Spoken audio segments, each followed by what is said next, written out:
नमस्कार, मैं अशिका यादव स्वागत करती हूँ आप सबका अभय न्यूज के 3 अप्रैल रविवार दोपहर के बुलेटिन में। तो चलिए देखते हैं अब तक की कुछ खास खबरें। इस बुलेटिन के प्रायोजक है आरके डेवलपर्स। शानदार घर खरीदें अब अपने बजट में।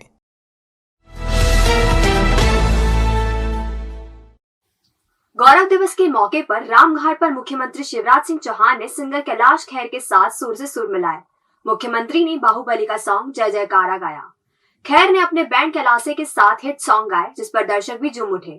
इस बीच सीएम एक्शन मोड में दिखाई दिए। उन्होंने कलेक्टर और एसपी को कहा कि गुंडे बदमाशों को छोड़ना नहीं है। अपराधियों के मकान दुकानों पर सिर्फ बुलडोजर चलेगा।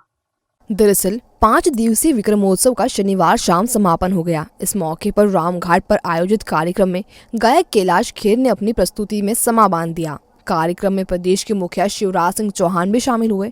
मंच पर उन्होंने भी कैलाश के साथ सुर से सुर मिलाया। सूर्य बिछड़ता है क्या कभी बिन बाती दीपक जलता है।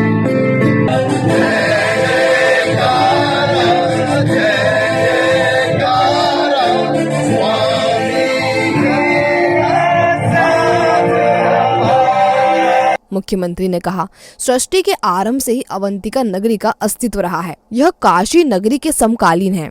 आपको बताते चलें, विक्रम संवत 2079 की शुरुआत शनिवार से हुई। हिंदू नव वर्ष के मौके पर सुबह से लेकर देर रात तक उत्सवी माहौल रहा। शहर भर में कई कार्यक्रम हुए। विक्रम विश्वविद्यालय में दीक्षांत समारोह आयोजित किया गया, जिसमें राज्यपाल मंगू भाई पटेल, नोबेल पुरस्कार विजेता कैलाश सत्यार्थी सहित कई गणमान्य नागरिक शामिल हुए। शाम को नीलगंगा स्थित हाट बाजार में हस्तशिल्प मेले का उद्घाटन मुख्यमंत्री ने किया। रात को रामघाट पर विक्रमोत्सव कार्यक्रम का समापन समारोह आयोजित किया गया। सूचना के अधिकार में चाही गई जानकारी नहीं देने के चलते राज्य सूचना आयोग ने नगर निगम के 2 कर्मचारियों पर 50-50 हजार रुपए का जुर्माना लगाया है। इसके साथ ही कर्मचारियों पर विभागीय कार्रवाई किए जाने के निर्देश भी जारी किए गए हैं। सूचना के अधिकार अधिनियम के अंतर्गत चाही गई शासकीय जानकारी व दस्तावेज प्रदान करने का प्रावधान है। इसके चलते संजय भावसार ने 2 आवेदन विभाग में दिए थे। 30 दिन की समय विधि में जानकारी नहीं दी गई तो प्रथम अपीलीय अधिकारी के समक्ष प्रथम अपील की। तत्कालीन प्रथम अपीलीय अधिकारी गणेश कुमार धाकर ने चाही गई जानकारी प्रदान करने के आदेश दिए, लेकिन संबंधित कर्मचारियों द्वारा आदेश का उल्लंघन करते हुए जानकारी नहीं दी गई। इसके चलते राज्य सूचना आयोग में द्वितीय अपील दाखिल की गई, जिस क्रम में मुख्य सूचना आयुक्त AK शुक्ला ने नगरीय प्रशासन आयुक्त को पत्र लिखकर तत्कालीन लेखापाल व सहायक लोक सूचना अधिकार हरीश श्रीवास्तव एवं लिपिक अनिल शर्मा पर 50-50 हजार रुपए का जुर्माना लगाया। साथ ही दोनों कर्मचारियों पर अनुशासनात्मक कार्रवाई कर सूचना देने के निर्देश भी जारी किए हैं। गर्मी बढ़ते ही आगजनी की घटनाएं भी बढ़ने लगी है। आमजन की जरा सी चूक भीषण हादसे का कारण बन सकती है, जिसका ताजा उदाहरण शनिवार रात को देखने को मिला, जहां साहिबबाग कॉलोनी के समीप पेड़ों में आग पकड़ ली। बताया जा रहा है जलते सिगरेट या बीड़ी फेंकने की वजह से आग लगी थी। देवास रोड स्थित साईबाग कॉलोनी गेट के समीप वन विभाग ने करीब 4 साल पहले पौधारोपण किया था।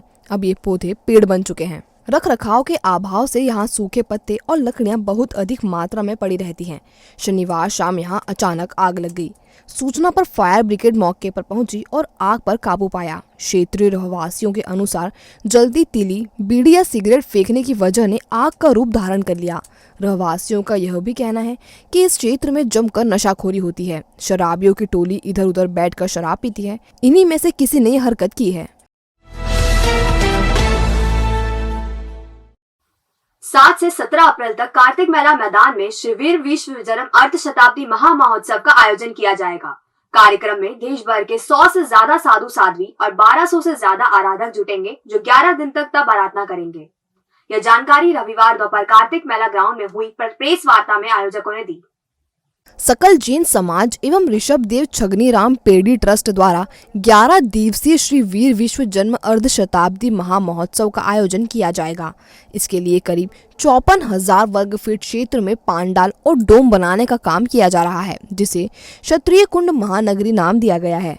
कार्यक्रम संयोजक जयंतीलाल जैन तेलवाला ने बताया, पहली बार शहर में इस प्रकार का कार्यक्रम आयोजित किया जा रहा है, जिसमें इतनी अधिक संख्या में साधु संत एवं आराधक जुटेंगे। कार्यक्रम के लिए 4 राज्यों के मुख्यमंत्रियों को भी आमंत्रण भेजा गया है। कार्यक्रम में शामिल होने वाले साधु साध्वियों का मंगल प्रवेश 6 अप्रैल से शुरू हो जाएगा।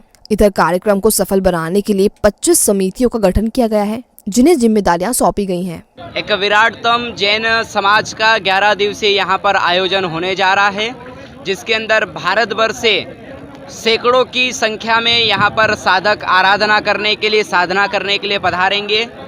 मुख्य उपलक्ष्य हमारे परम पूज्य आचार्य गुरुदेव श्री विश्वरत्न सागर सुरेश्वर जी महाराजा के 50वें अर्ध जन्म शताब्दी महोत्सव के निमित्त ये आयोजन यहाँ पर आयोजित होने जा रहा है।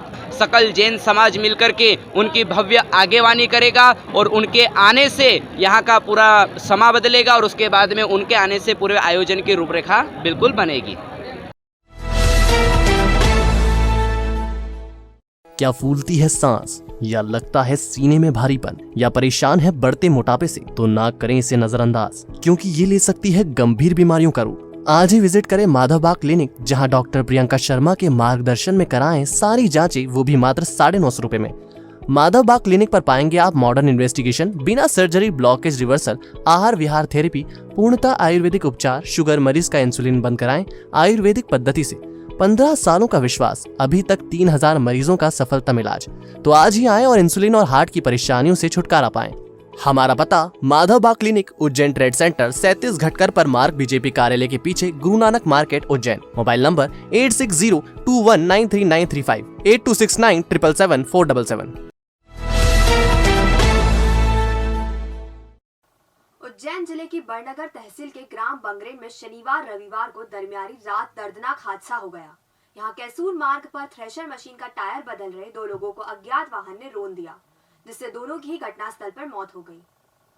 घटना शनिवार रविवार की दरमियानी रात 2 बजे की है। गेहूं कटाई के सीजन के चलते ग्राम बंगरेन के केसुर मार्ग पर कृषक विष्णु पिता काली बैरागी निवासी ग्राम बंगरेन और सद्दाम निवासी ग्राम लिखोदा थ्रेशर का टायर पंचर होने पर उसे ठीक करवाने गए थे। इसी दौरान सड़क किनारे ही थ्रेशर को खड़ा कर दिया था। रात करीब 2 बजे वह टायर बदल रहे थे। इसी दौरान अचानक तेज रफ्तार से आए अज्ञात वाहन ने दोनों को रौंद दिया। हादसे की भयावहता का अंदाजा इसी बात से लगाया जा सकता है कि दोनों किसानों की मौके पर ही दर्दनाक मौत हो गई। सूचना पर मौके पर पहुंची पुलिस ने शवों को पोस्टमार्टम के लिए अस्पताल भेजा। पुलिस प्रकरण दर्ज कर अज्ञात वाहन चालक की तलाश कर रही है। जिसकी लाठी उसकी भैंस वाली कहावत तो आपने जरूर सुनी होगी, लेकिन इस कहावत को खासतौर पे चरितार्थ कर दिखाया है। जी हाँ, मामला नगर पालिका के माध्यम से लगने वाले नवरात्रि मेले का है। दरअसल परंपरागत 9 दिवसीय चैत्र नवरात्रि मेले का आयोजन वर्षों से होता आया है, लेकिन पिछले 2 वर्षों से कोरोना महामारी के चलते आयोजन नहीं हुआ। अब 2 वर्षों बाद पुनः जनता की मांग पर मेले की शुरुआत की गई। इसका शुभारंभ नगर पालिका के पूर्व अध्यक्ष कमलेश शर्मा ने किया। इस दौरान पूर्व कैबिनेट मंत्री सुल्तान सिंह शेखावत, पूर्व विधायक दिलीप सिंह शेखावत एवं भाजपा कार्यकर्ता उपस्थित रहे। मेले में वैसे तो लाइट डेकोरेशन का ठेका 80,000 रुपए में होना बताया जा रहा है, लेकिन ठेकेदार शुभारंभ के मौके से पहले ही लाइट की पर्याप्त व्यवस्था करना भूल गया, जिस पर भाजपा कार्यकर्ताओं ने एसडीएम को शिकायत की। इधर इस दौरान एक और वाकया पेश आया। मेले के शुभारंभ पर भाजपा नेताओं ने एसडीएम पुरुषोत्तम कुमार से स्वागत सत्कार तो करवा लिया, लेकिन कार्यक्रम में न तो चामुंडा माता मंदिर के पुजारी को बुलाया गया, न ही खालचोट के किसी संत को। चंद भाजपा नेताओं ने अपने कार्यकर्ताओं के गले में प्रशासनिक अधिकारियों के हाथों माला डलवाकर इतिश्री कर ली। हनु फाइनेंस एंड सर्विस, सभी प्राइवेट और गवर्नमेंट बैंक से लोन सुविधा एक ही छत के नीचे। सभी प्रकार के लोन जैसे home loan, mortgage loan, business loan, personal loan, ग्रामीण क्षेत्र में ग्राम पंचायत के पट्टे पर लोन, तहसील के पट्टे पर लोन, व्हीकल लोन, कम से कम ब्याज दर पर loan. Hanu finance and service के साथ अब घर खरीदना हुआ आसान, घर लेने से बनने तक आपके साथ। और साथ ही अदर सर्विस जैसे इनकम टैक्स रिटर्न, दुकान का गुमास्ता, सभी प्रकार के इंश्योरेंस जैसे health insurance, life insurance, vehicle insurance, mediclaim और भी बहुत सी सुविधाएं। तो हनु फाइनेंस एंड सर्विस को बनाएं अपना फाइनेंशियल एडवाइजर। हमारा पता 121 14B JK हॉस्पिटल के सामने, Sindhi colony, Indore road, Ujjain. Mobile 7247766601। Director Sagar Chavda 9522251432। और अब खबरें दे दनादन। विनोद मिल के 4,353 मजदूरों के बकाया 88 करोड़ 90 लाख रुपए के भुगतान के लिए संयुक्त संघर्ष समिति का प्रतिनिधिमंडल शनिवार को शहर आगमन पर मुख्यमंत्री से हेलीपैड पर मिला। प्रतिनिधिमंडल में हरिशंकर शर्मा, संतोष सुनहरे, ओम प्रकाश भदौरिया, लक्ष्मी नारायण रजक, फूलचंद मामा शामिल रहे। उज्जैन का जन्मोत्सव नगर गौरव दिवस के रूप में मनाया गया। इसके साथ ही नववर्ष एवं गुड़ी पड़वा की धूम रही। इस मौके पर निगम मुख्यालय में निगम आयुक्त अंशुल गुप्ता ने नगर निगम अधिकारियों एवं कर्मचारियों को गुड़ धनिया खिलाकर नववर्ष की शुभकामनाएं दी। गुड़ी पड़वा एवं हिंदू नववर्ष पर रामघाट पर विभिन्न समाज के लोगों द्वारा शंख बजाकर सूर्य को अर्घ्य दिया गया। इस दौरान खूब कचरा फैला। निगम आयुक्त अंशुल गुप्ता ने शनिवार रात रामघाट पहुंचकर सफाई व्यवस्था का जायजा लिया और सफाई करवाई। नगर निगम बजट के लिए निगम की सभी शाखाओं से बजट प्रस्ताव प्राप्त कर निगम आयुक्त ने विभागवार बजट प्रस्ताव की समीक्षा की। इसके बाद वित्तीय वर्ष 2022-23 का बजट प्रस्ताव तैयार करवाकर प्रशासक संदीप यादव के समक्ष स्वीकृति के लिए भेजा गया। निगम द्वारा प्रस्तावित बजट प्रस्ताव अनुसार 774.15 करोड़ की कुल आय, 773.94 करोड़ कुल व्यय एवं 21 लाख की कुल बचत को प्रशासक ने स्वीकृति दी है।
तो आपने देखा हमारा बुलेटिन। ये आपको कैसा लगा, इसका फीडबैक हमें हमारे कमेंट सेक्शन में जरूर दीजिएगा। कल फिर मिलेंगे नए बुलेटिन के साथ। नमस्कार।